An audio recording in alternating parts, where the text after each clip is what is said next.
Hello everyone, welcome back to our channel.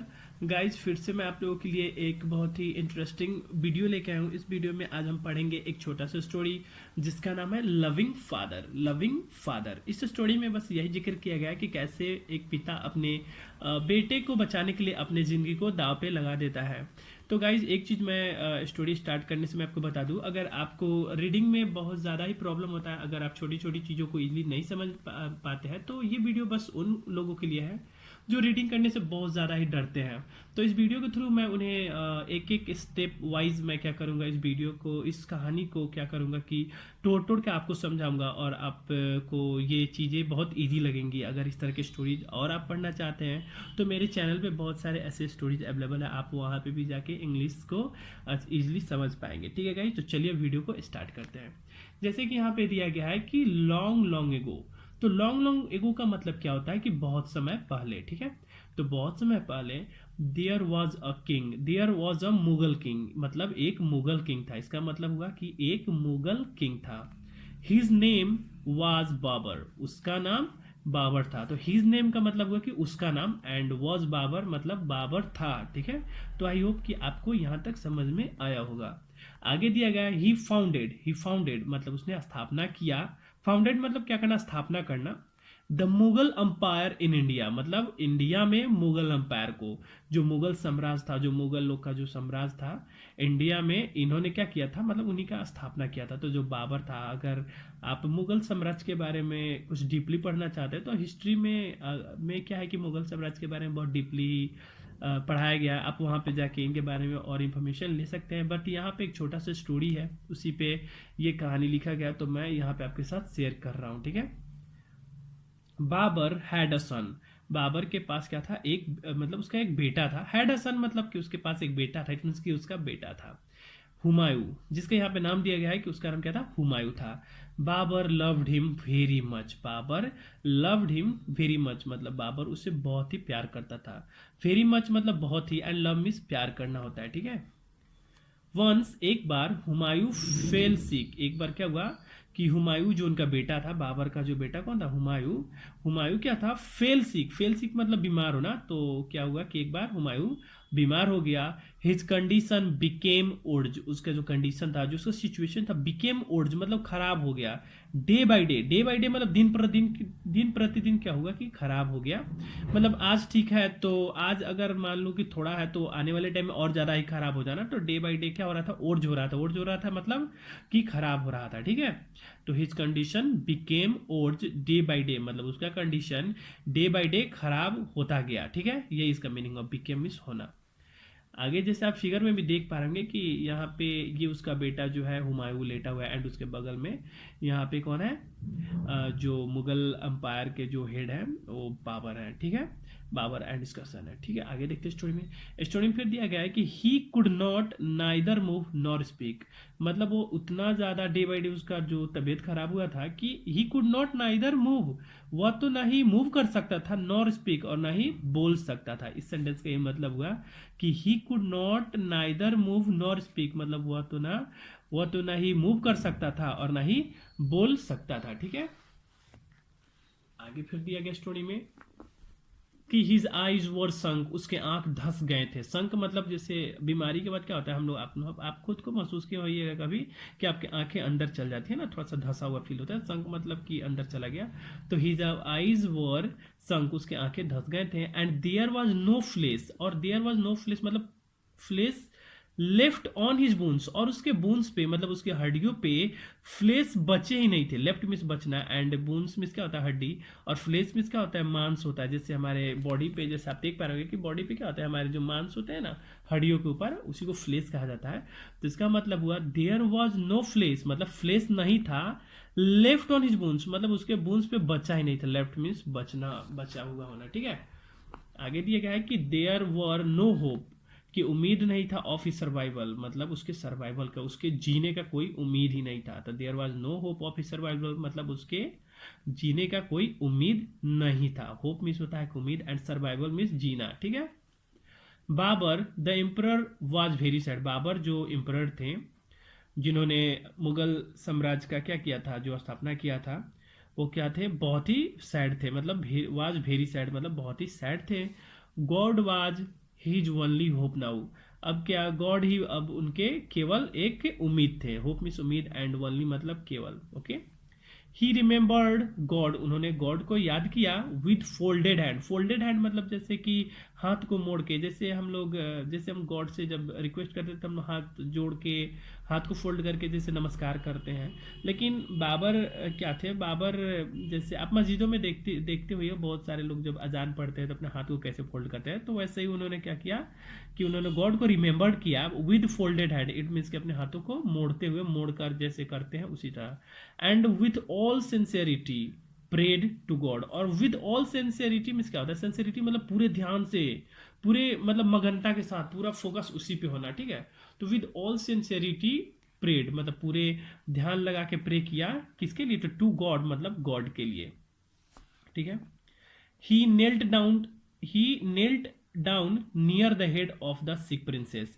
और ही knelt down का मतलब क्या होता है, तो नेल्ट डाउन का मतलब होता है जैसे पैर पे बैठ के, घुटने जो हमारे जो पैर के जो होते हैं ना, जो टांगों के बीच में जो उसे शायद घुटना कहते हैं ना, हाँ, तो उसी पे बैठ के नेल्ट डाउन करके near the head of the sick Prince. और जो सिक प्रिंस था, जो बीमार प्रिंस था, जो उनका बीमार बेटा था, उसके हेड के पास नियर में बैठ के वो नेल्ट डाउन किए, मतलब उस तरफ पोजिशन पोस्चर में बैठ के उन्होंने क्या किया, प्रार्थना किया।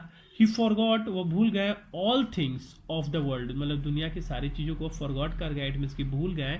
एंड वाज एब्जॉर्ब, और मगन थे। एब्जॉर्ब मीन्स होना कि मगन होना, किसी चीज़ में डूबा हुआ होना, यानी वो मगन थे ओनली केवल in the thoughts of God, और सिर्फ गॉड के थॉट्स में वो क्या थे, एब्जॉर्ब थे, मतलब थॉट्स के विचार में वो क्या थे, एकदम मग्न थे, ठीक है। आई होप कि आपको अभी तक समझ में आ गया होगा, ठीक है। आगे देखते हैं, आगे दिया गया ही रिमेन्ड देयर 4 आवर्स, और वह बरकरार है। रिमेन मीन्स होना कि जैसे अगर मैं आपको जैसे पढ़ा रहा हूँ तो अभी भी तो पढ़ा ही रहा हूँ ना, मतलब मैं रिमेन हूँ अपने काम में, बना हुआ हूँ।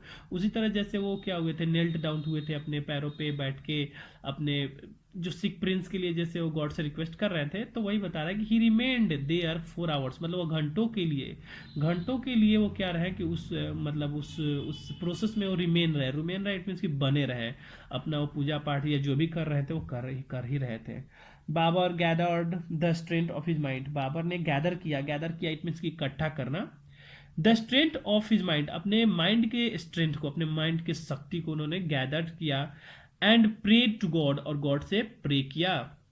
You have the power to change, अब क्या बोलते हैं, मतलब वो जो स्ट्रेंथ था माइंड का उन्होंने गैदर करके और गॉड से प्रे करते हुए क्या बोले कि यू हैव द पावर, मतलब तुम्हारे पास शक्ति है, to change the impossible into possible, मतलब इम्पॉसिबल को पॉसिबल में चेंज करने का तुम्हारे पास शक्ति है। ग्रांट माई लाइफ, क्या कहता है कि ग्रांट माई लाइफ, मतलब मेरे लाइफ को आप ग्रांट कर दे, इट मीन्स कि प्रदान कर दे, टू द प्रिंस मतलब प्रिंस को, एंड गिव हिज डिजीज, और उसके डिजीज को दे दो, टू मी मतलब मुझे। ये यहाँ पे क्या करते हैं, गॉड से मतलब रिक्वेस्ट करते टाइम में क्या बोलते हैं कि आप क्या करो कि भगवान आप मेरा लाइफ को, अब मेरे बेटे को ग्रांट कर दो, मतलब मेरे प्रिंस को ग्रांट कर दो, और मेरे जो उसका जो डिजीज है ना, आप उसे मुझे दे दो। Let him B right, let him be all right, let him be all right का मतलब है कि उसे ठीक होने दो। आई एम प्रिपेयर्ड, मैं तैयार हूं, टू बी सिक होने के लिए, इट मीन्स कि बीमार होने के लिए, एंड डाई और मरने के लिए। ही touched the ground with his forehead, और ये सब बोलने के बाद क्या किए उन्होंने, अपने सर से क्या किए, ग्राउंड को टच किए, मतलब जिस भूमि पर बैठ के वो मतलब गॉड से रिक्वेस्ट कर रहे थे, उसी वहां पे सर से क्या कर लिए कि थोड़ा देर के लिए वहां पे टच किए। रिमेन्ड देयर 4 आवर्स, और उसी तरह वो टच किए हुए रहे, रिमेन रहे मतलब बरकरार रहे वहां पे, देयर का 4 आवर्स मतलब घंटों के लिए। एंड प्रे टू गॉड, और गॉड से फिर से वो क्या किए, प्रे किए। God accepted the prayer of Babur, और गॉड ने क्या किया अंततः कि गॉड ने एक्सेप्ट किया द प्रेयर ऑफ बाबर के प्रे को, जो प्रार्थना कर रहे थे उसे एक्सेप्ट किया। Humayun started recovering. अब क्या हुआ कि जब गॉड ने यहाँ पे एक्सेप्ट कर लिया तो हुमायूं स्टार्टेड रिकवरिंग, मतलब क्या हुआ, वो ठीक होने लगे। रिकवर होना इट मीन्स कि आप अपने पुराने अवस्था में वापस आ रहे हैं। जैसे अब अगर आप बीमार थे तो अब क्या हो रहा है, आप धीरे धीरे ना ठीक हो रहे हैं, रिकवर हो रहे हैं। तो हुमायूं स्टार्टेड रिकवरिंग मतलब हुमायूं क्या हुआ कि वहाँ पे रिकवर होने लगे, ठीक है, या होना शुरू हो गए। एंड बाबर स्टार्टेड बिकमिंग सिक, और बाबर क्या होने लगे कि बाबर बिकेम सिक, मतलब वो क्या होने लगे, बीमार होने लगे। जी हाँ, ये यहाँ पे क्या होता है कि वो बीमार होने लगे, क्योंकि मैं स्टोरी में अभी ऑलरेडी बता चुका हूँ कि ये क्या गॉड से क्या सौदा करते हैं कि आप मेरे बेटे का तबीयत क्या करें, ठीक कर दें, और आप क्या करें कि आप मेरे जिंदगी मेरे मेरे को उसकी जितनी भी दुख है, बीमारियां हैं, आप मुझे दे दे। तो गॉड क्या करता है, एक्सेप्ट कर लेता है ना यहाँ पे। और गॉड जब एक्सेप्ट कर लेता है तो क्या होता है, धीरे धीरे इनका बेटा जो था वो क्या रिकवर होने लगा, और बाबर बाद में क्या होने लगे, बीमार होने लगे। Humayun became well in a few days, और हुमायूं क्या हुए, कुछ ही दिनों में ठीक हो गए। तो इन अ फ्यू डेज का मतलब क्या होता है, तो इन अ फ्यू डेज का मतलब होता है कुछ ही दिनों में, ठीक है। And Babur closed his eyes forever, और बाबर हमेशा के लिए, फॉरएवर मतलब हमेशा के लिए, अपनी आंखों को क्लोज्ड कर लिया। इट मीन्स कि बंद कर लिया, इट मीन्स कि वो मर गया, यही इसका सेंस होता है, ठीक है। Babur truly loved his son, अब क्या बताता है कि बाबर अपने पुत्र को, अपने सन को बहुत ही प्यार करते थे। हिज विश, उनका जो विश था, ऑफ ग्रांटिंग हिज लाइफ, मतलब अपने लाइफ को प्रदान करने का, ग्रांट करना मतलब कि प्रदान करना, अपने लाइफ को ग्रांट करने का, टू हिज सन मतलब अपने सन के लिए, वाज हर्ड मतलब सुन लिया गया था, बाय द गॉड मतलब गॉड के द्वारा सुन लिया गया था।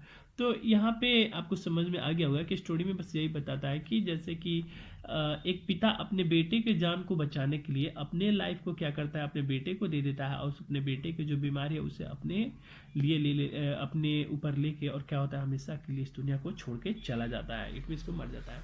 तो यही था एक छोटा सा टॉपिक, और आप जैसे कि आप नाम से पता चल गया होगा कि क्यों इस स्टोरी का नाम लविंग फादर है। तो गाइज एक छोटा सा स्टोरी जो हमें बहुत कुछ सिखा के जाता है जिंदगी में, कि कैसे अपने लोग जो अपने जिंदगी को दांव पर लगा के हमारे लिए करते हैं। तो इससे मैं इस स्टोरी को पढ़ने से हमें दो फायदे हुए कि हम कैसे धीरे धीरे इन सब चीज़ों को आप समझ पाएंगे कि इंग्लिश से हिंदी को कैसे समझे, और दूसरा चीज़ की एक जाते जाते स्टोरी ने हमें बहुत अच्छा सीख दिया। तो गाइज आई होप कि आप इस स्टोरी को बहुत अच्छे से समझे होंगे। अगर आपको ये स्टोरी अच्छा लगता है, अगर आप चाहते हैं कि आपको इस तरह के बहुत सारे वीडियो चाहिए, तो आप मेरे चैनल को सब्सक्राइब कर दीजिए, और वीडियो को लाइक करना ना भूले, कमेंट करना ना भूले, और शेयर करना ना भूले। मिलते हैं नेक्स्ट वीडियो में। टिल देन टेक केयर और love you all, bye bye, thank you very much everyone.